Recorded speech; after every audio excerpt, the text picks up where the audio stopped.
മീം 7ാം edition അതിഗംഭീരമായി പുരോഗമിച്ചുകൊണ്ടിരിക്കുകയാണ്. മീമിൻ്റെ പ്രൗഢമായ വേദി അലങ്കരിച്ചത് സംസ്ഥാന സാഹിത്യോത്സവിലെ പ്രതിഭകളും നമ്മുടെ മുഹിമാത്തിലെ വിദ്യാർത്ഥികളുമായ കൂട്ടുകാർ തന്നെയാണ്. നമുക്ക് അവരോട് വിശേഷങ്ങൾ ചോദിക്കാം. അതായത് ഇപ്പോൾ മറ്റു വേദികളിൽ നിന്നും വ്യത്യസ്തമായൊരു രീതിയാണ് ഞങ്ങൾ ഉദ്ദേശിക്കുന്നത്.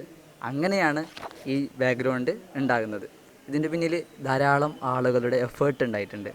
പ്രത്യേകിച്ച് പറയുകയാണെങ്കിൽ നമ്മുടെ സുഹൈൽ സുറൈജ് പൂനൂർ ഉസ്താദിൻ്റെ കഠിനാധ്വാനം, ഉസ്താദിൻ്റെ പ്ലാനും കാര്യങ്ങളാണ് ഈ ബാക്കിലുള്ളത്.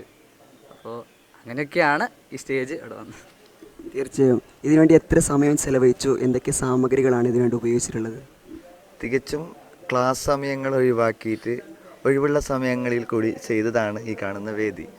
പിന്നെ മെറ്റീരിയലുകളൊക്കെ ഒരു എക്കോ ഫ്രണ്ട്ലി ആയിട്ട് ചുരുങ്ങിയ ചെലവിൽ എങ്ങനെ ഒരു നല്ല മനോഹരമായ സ്റ്റേജ് ഉണ്ടാക്കാമെന്ന ഒരു ചിന്താഗതിയിലാണ് ഇത്തരത്തിലുള്ള ബാക്ക്ഗ്രൗണ്ട് ഉണ്ടായിത്തീർന്നത്. ഒരുപാട് വേദികൾ നിർമ്മിച്ചിട്ടുള്ളവരാണ് നിങ്ങൾ.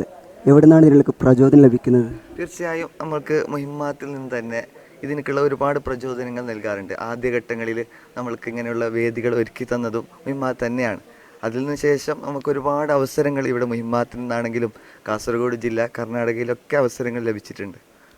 ഓക്കെ, ശരി, സന്തോഷം.